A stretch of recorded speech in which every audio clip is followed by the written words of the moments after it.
The Blood of the Cross, by Horatius Bonar, Chapter 10. The Thoughts of the Lost Soul Concerning It. In Judas we have an instance of a lost soul, a soul just departing to the everlasting prison house.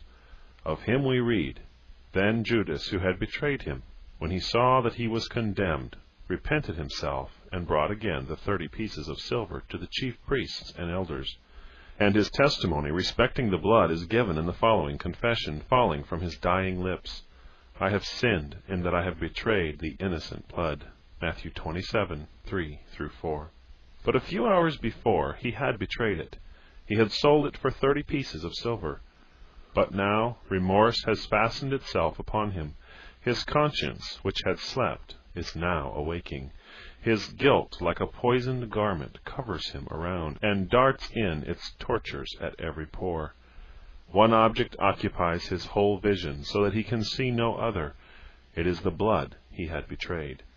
High above all the sins of a sinful life, this towers in awful preeminence. It is his sin of sins, the sin which sets aside every other, as if in comparison with this they did not deserve the name. One scene haunts him like a spectre from beneath, hanging upon his steps and whispering terror into his soul: the bargain for the blood, the innocent blood. He cannot shake it off. It clings closer and gathers darker around him. He is just about to go to his own place, and he leaves behind him his testimony to the innocence of the blood.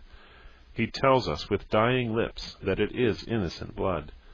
As he is about to plunge into hell, he turns round to his companions in guilt and says, "It is innocent blood." It is its innocence that makes it so awful even to think upon. It is its innocence that strikes into his vitals as with a scorpion's sting. Had there been one stain upon it, his agony might not have been so hopeless, so horrible. There might have been some relief, some hope, some ray of light. But it is innocent blood. Its innocence. Oh, it is this that torments him before the time. It is this that sends him howling along like some raging demoniac, seeking refuge among the tombs, seeking refuge in hell, as if hell might be some relief, because removed from the place where the innocent blood had been sold, and was crying to heaven against its seller. Oh, he would do anything now rather than look upon that innocent blood.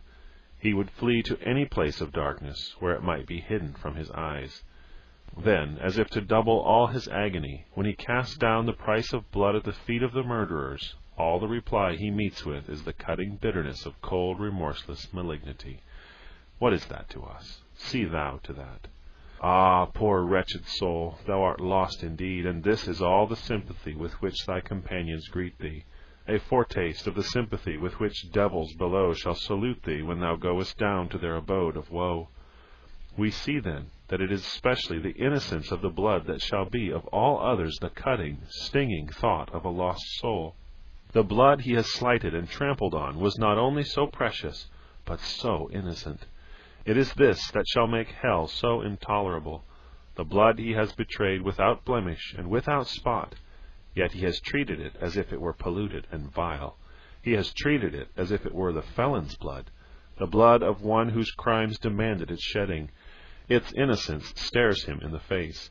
Its innocence is gall and wormwood in his cup, the sting of the worm that never dies.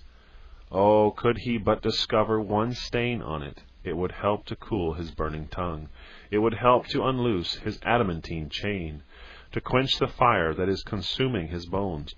But all in vain. It is innocent blood, and shall be so forever. Its innocence shall be the consummation of his agony. It might have exalted him to heaven, but now it is sinking him eternally to the lowest hell. Heedless sinner, such may shortly be thy doom. Thou despisest the blood, or at least thou slightest it. Perhaps thou art one of those who betray it, time after time at a communion table. How awful thy condition!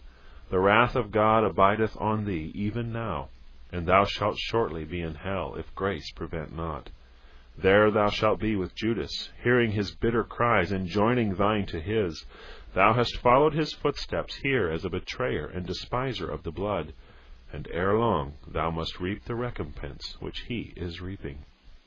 Thou shalt meet him and his fellows, and oh, what a meeting! Hell from beneath is moved for thee to meet thee at thy coming. Isaiah 14:9. They will recognize and salute thee. Ha! Art thou too become like unto us? Thou art brought down to the grave, thou art fallen from heaven, thou art cast out as an abominable branch, going down to the stones of the pit as a carcass trodden under foot. Art thou too become like one of us? Thou that hast named the name of the Redeemer, thou that hast heard the good news of his life-bringing death, thou that hast kept company with his disciples, as if thou wert altogether one of them. And as thou criest out in thine agony, cursing them as thy tempters, thou receivest no reply, but the sneer of heartless mockery.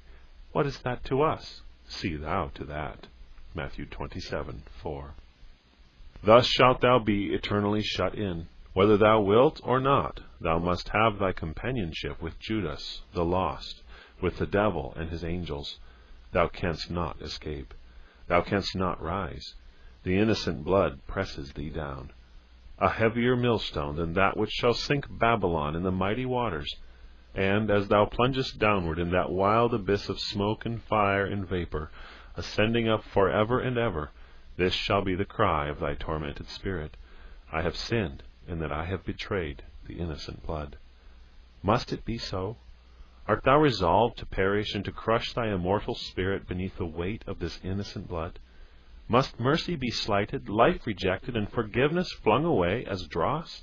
Must Satan be served, the world worshipped, self-indulged, and God set clean aside as a being better far forgotten and disowned? Must hell be chosen when the gate of the kingdom stands wide before thee, and the kindliest welcome proffered that ever friend gave to friend or parent to child? Must it be so? Is thy mind made up to brave the worst? Is thy life here to be one of reckless unbelief and folly? Wilt thou have no compassion upon thyself, but go on courting the evil as if it were the better lot? Heedless soul, stand still for one moment in thy foolishness. Listen. A voice comes wildly up from the regions beneath. It is the voice of wailing, and its burden is, I have sinned in that I have betrayed the innocent blood.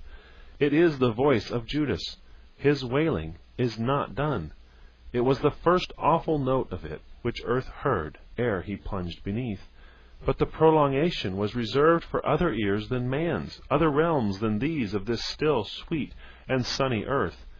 It is the faint, far-off echo of that cry that is now ascending. Man, dost thou not hear it? But a little while, and thou shalt join it, to swell its tone of infinite and eternal sadness, if thou madly mockest all warning, and persistest in thy unbelief. Do not so. Thou hast gone near enough to the gates of hell, yet go not in. Turn back. It is not yet too late. Even thou mayest be saved. The gate of light stands as widely open as the gate of darkness. The way of life, the narrow way, is as free to thee as is the way of death. There is still forgiveness, and the glad tidings of it are as glad as ever. No sin of thine has altered that gladness or made the tidings a forbidden joy to thee. We can tell you as truly as ever that these things are written, that thou mightest believe that Jesus is the Christ, and that believing thou mightest have life through his name. John 20:31. The blood of Christ cleanseth from all sin. Remember, it is all sin, even yours. It can wash, it can pardon, it can justify even thee. Take it now for cleansing and salvation. It will purge thy conscience. It will reconcile thee to God. It will fill thy soul with peace. And are these blessings so common and so cheap that thou canst afford to slight or to postpone them? The great day of reckoning for the blood draws nigh. He whose blood was shed is coming to take vengeance on its shedders. It will be a sore reckoning for millions. And who shall then attempt to scorn the accusation as if it were either idle or untrue? Blood guiltiness shall then be brought in as the verdict against this world, and in that awful verdict your name shall be found.